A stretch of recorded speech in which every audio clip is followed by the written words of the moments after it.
Israeli medevac crews have been busy shuttling wounded soldiers off the battlefield, and a call for Hamas to surrender and end the fighting. What's going on, everyone? Let's take a look at some updates as it relates to the ongoing war between Israel and Hamas. I'm recording this at 9 a.m. Central on Sunday, December 10th, 2023. Overnight, Israel published the names and pictures of 6 of their soldiers that they say fell in the line of duty during combat operations in Gaza. That brings the total military losses, according to Israel, since October 7th to 425, with 97 total having been killed since the operation kicked off in Gaza on October 27th. Israel also overnight began releasing more detailed casualty information in regards to their wounded service members since the war kicked off. They say that since October 7th, 1,593 service members have been wounded, with 559 of those having been wounded in combat operations in the Gaza Strip. Additionally, Israel says that since the start of the war, over 300 medevac missions have been flown, mostly in and out of the Gaza Strip, with over 600 soldiers successfully evacuated from the battlefield. The Gaza Health Ministry updated their casualty information, saying that since October 7th, 17,700 Palestinians have so far been killed, with at least 48,780 total wounded. Now, the Gaza Health Ministry is at the very least overseen by Hamas, so you have to recognize these casualty figures are being released by one of the belligerents, just like the previous figures released by Israel are coming from one of the two warring parties. Additionally, the Hamas fighters that have been killed or wounded are supposedly included in these numbers published by the Gaza Health Ministry, but they're not broken out separately. Now, shifting over to a map, Israel continues their ground operations both in the north of the Gaza Strip around Gaza City and continue to press forward in the south around Khan Yunis. They're making rather rapid progress on the ground. The map here is outdated. The last update here was about 72 hours ago. In all likelihood, just based off of videos and pictures that are coming out of Gaza, Israeli forces have pressed further than this map is showing. Now, according to Israel, they say fighting has intensified in the Khan Yunis area. In a statement, they said that they're getting intelligence that there's a rift emerging between Hamas operatives on the ground in Gaza and those safely underground, some of the leadership figures hidden away in the tunnels.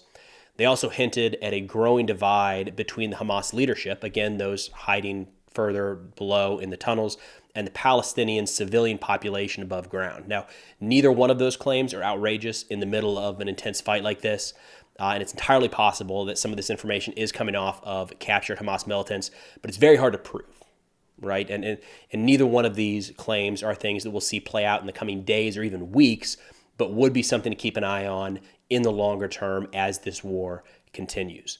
Additionally, Israel says that they struck 250 targets in Gaza, including Hamas compounds and multiple tunnel shafts. They say they raided Hamas sites in Gaza, finding weapons storage areas, tunnel entrances, and killing terrorists who were planning to attack IDF forces, as well as arresting dozens more. Additionally, Israel says that they raided a Hamas command center where they located AK-47s, grenades, anti-tank missiles, and other military equipment. Now, Israeli artillery has been active in this war since the very beginning, but we're starting to see more and more in terms of what they're actually doing on the battlefield. Some information came out yesterday that artillery units for the first time have actually entered Gaza territories. They had previously been firing from Israeli territory into Gaza. Now they've moved into the north. It sounds like the 282nd Fires Brigade is up north, and according to one of their company commanders or battery commanders in the unit, he said, quote, "As part of our mission, we fired explosive and smoke shells to support the troops' advance and to provide cover fire for the rescue of forces that were engaged in combat by terrorists with machine guns and RPGs in narrow alleyways." So kind of the traditional mission sets there of high explosive destruction missions to a degree, as well as smoke to conceal either medevac choppers coming in that we talked about previously or the maneuver elements on the ground.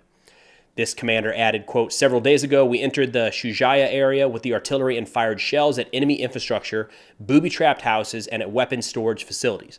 We completed the mission, destroyed over 20 buildings, and then returned to our area of deployment to assist the forces." That note there about the booby-trapped houses is something I think we're going to start seeing more information about. Hamas has regularly, over the past few days, talked about detonating explosives inside of houses, house-borne IEDs of sorts, where a home is rigged up or a building is rigged up to where when forces move inside of that can be remotely detonated or victim detonated. It might be a pressure plate, tripwire, something like that. as Israel comes across more and more of these solution, unfortunately, is just to level the place. In many of these areas, you're not able to determine just how many explosives there are, where they are. So once you start to see that the facility itself is booby-trapped, whether it's an airstrike, elements on the ground, or artillery forces, the destruction of those buildings, especially in a kinetic environment like we're seeing in Gaza right now, that's kind of the initial step to be taken. Then Hamas claimed responsibility for over 30 attacks against Israeli forces in the past 24 hours, a continued uptick in the operational tempo on the ground. Again, that's not just coming from Israel, but also the statements coming out from Hamas. Significantly more fighting in Khan Yunis and in Gaza City than we saw before the ceasefire went into effect.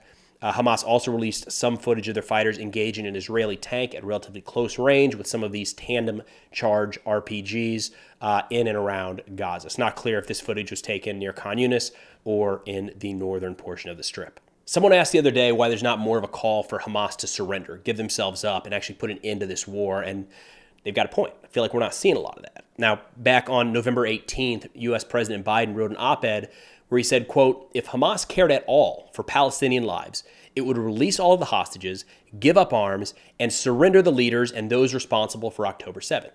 End quote. Now, I think a lot of people viewed that as kind of a throwaway. Like, of course, Hamas is not going to surrender, so why even raise it up? But it's kind of wild if you think about it. Like, why is that not on the table at all? And there was a new piece in the Washington Institute titled "Ending the War" that suggests the best path forward might be something just like this, actually pressing for Hamas to surrender. They say that while the U.S. is certainly pursuing and would like to see an Israeli victory in this war, battlefield success is far from certain. And as civilian casualties continue to mount, it's entirely possible that Israel faces an unbearable amount of international pressure to push for some sort of temporary or even permanent ceasefire. So instead, the authors of this piece put forward that one option that could achieve a similar outcome to an Israeli victory, but at a lower cost with fewer civilian casualties, is the surrender of Hamas, right? They say, quote, "In the fog of war in Gaza, the only certainty is that the survival of a substantial element of Hamas would be a political and diplomatic disaster. Such an outcome will make it impossible for any Arab, international, or UN force to police the post-conflict environment in Gaza. Impossible for any concerted effort by UN specialized agencies, major non-governmental organizations, or international donors to invest in the needed repair and reconstruction in Gaza, and impossible for the United States to lead an international diplomatic initiative to advance a negotiated outcome to the Israeli-Palestinian conflict." End quote. So as it sits right now, and the way they put this forward, and this should not be a shocking statement, if Hamas survives, whenever this wraps up, if Hamas survives, there's no real path to stability and enduring peace in Gaza. They have to go. After what they did on October 7th, it seems like that is non-negotiable. Israel's not going to stop until Hamas is eliminated, and so many countries around the world are not going to be interested in helping to rebuild and reconstruct so much of Gaza so long as Hamas is the governing entity there. They continue by saying, quote, "In the current situation, Hamas is probably not close enough to battlefield defeat to consider the option of laying down its arms. It retains significant military capacity in southern Gaza, and few of its highest level leaders have been killed. If Israeli military objectives in, around, and under Khan Yunis begin to achieve their objectives, however, this situation could change rapidly. If it appears that Hamas has lost command and control of most of its military units, if a critical mass of senior leaders are captured or killed, or if the trickle of street protests against Hamas rule in Gaza becomes a flood, pursuing Hamas's capitulation would become a real policy option." So the military operation that we're seeing from Israeli forces in Gaza is still very, very much in the early phases. I mean, if you look at the areas that they have pushed into and cleared, there's still significant Hamas strongholds kind of in the heart of Gaza City and to the south in Khan Yunis. We are starting to see a lot more direct engagements between Israeli forces and Hamas fighters, and there have been quite a few Hamas elements surrendering over the past few days. But if it continues at this pace, it's possible Hamas could get to the point of considering this type of proposition, but it's still a little ways away. And kind of wrapping up the article here, they say, quote, "At the very least, giving substance to the idea of Hamas's surrender will deepen the wedge between Hamas and the ordinary Palestinians in Gaza. This is itself a positive step towards isolating Hamas and hastening the end of this tragic conflict." So I think there's actually some value in pushing that forward. It's a way of saying, hey, the war is not against the Palestinian people, it's against Hamas. get rid of Hamas, find a viable alternative to Hamas, be interested in that. And, that is a potentially fast path to stopping the violence and ending the war. But it's also something that hasn't been brought up a whole lot, like in any circles at all. So anyways, interested in your thoughts on that one. Now, in good news for freedom lovers all around the world, Army football beat Navy yesterday.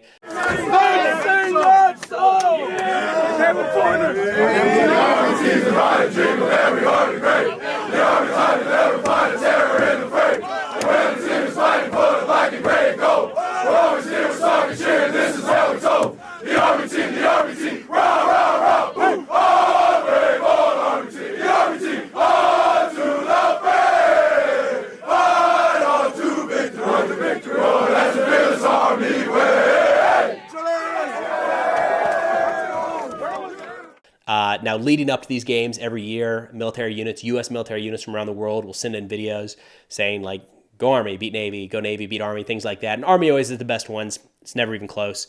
But, credit where credit's due. The USS Carney sent one in about a different kind of interception that they've been conducting over the Red Sea.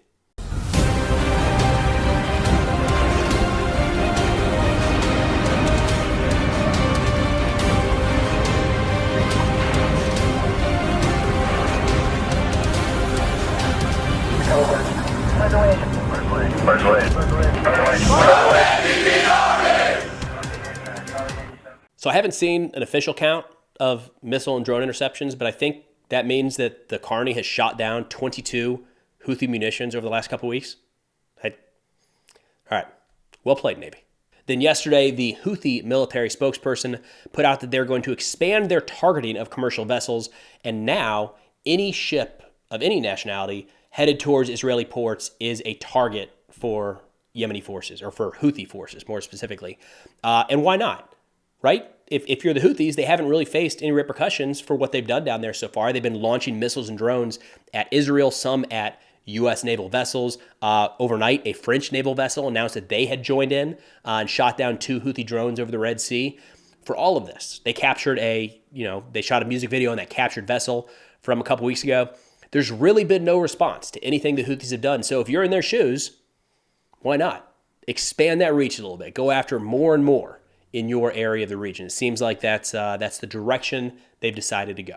So amidst all of the attacks on U.S. forces in Iraq and Syria by Iranian-backed militias, I've seen a lot of questions and comments about what exactly is the U.S. doing there still.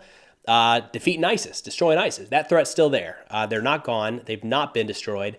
And every month, U.S. Central Command puts out a roll-up of destroy ISIS operations that took place in Iraq and Syria. They just put out their numbers for November. We'll run through them here. So in November 2023, U.S. Central Command, along with coalition and other partners, conducted a total of 40 destroy ISIS operations, resulting in 4 ISIS operatives killed and 33 detained.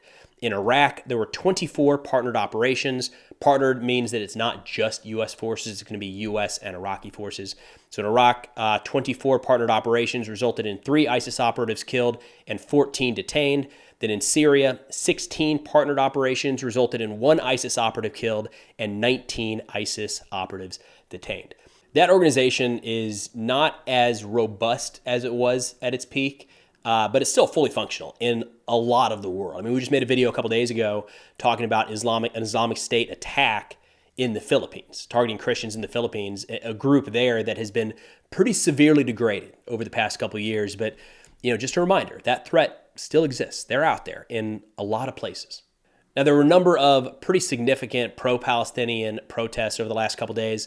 Those rallies and protests haven't really stopped. There were some really, really big ones here in the United States. Not as many of those as of late, but around the world, these are just about every day. There's another protest going on, mostly calling for a ceasefire. We got a little more information here. So in London, it was reported that thousands gathered calling for a ceasefire between Israel and Hamas, which followed the protest followed the UK abstention from the most recent ceasefire vote in the United Nations Security Council. Now, the UK abstained, but the US vetoed. So the abstain vote didn't really matter, but it was their way of saying they're not on board. The reason the UK abstained, or the reason they said they abstained, was because the draft resolution did not condemn Hamas. Now, according to British media, police said that they arrested 13 people in these rallies, mostly for offensive signs. And then according to some reporting here from The Guardian, they say some in that group of this protest were chanting the controversial slogan, quote, "From the river to the sea, Palestine will be free," end quote. Now, that same UN vote also prompted a rally here in the United States in New York City, where thousands took to Lower Manhattan in what they called the Shut Down Wall Street event. So participants there were chanting to free Palestine and called for an end to U.S. financial support of Israel. Again, these aren't the only protests that are happening right now. There's been a lot of smaller ones all around the country. These are two of the larger in the last couple weeks. But that's all I got for now. Of course, if interested in national security subjects, be sure to check out the sit reps I put out on Substack. Link is in the description below. Substack now also has ad-free, sponsor-free videos that go live about 1 hour before they're published on YouTube. But thanks for watching. I'll see y'all next time.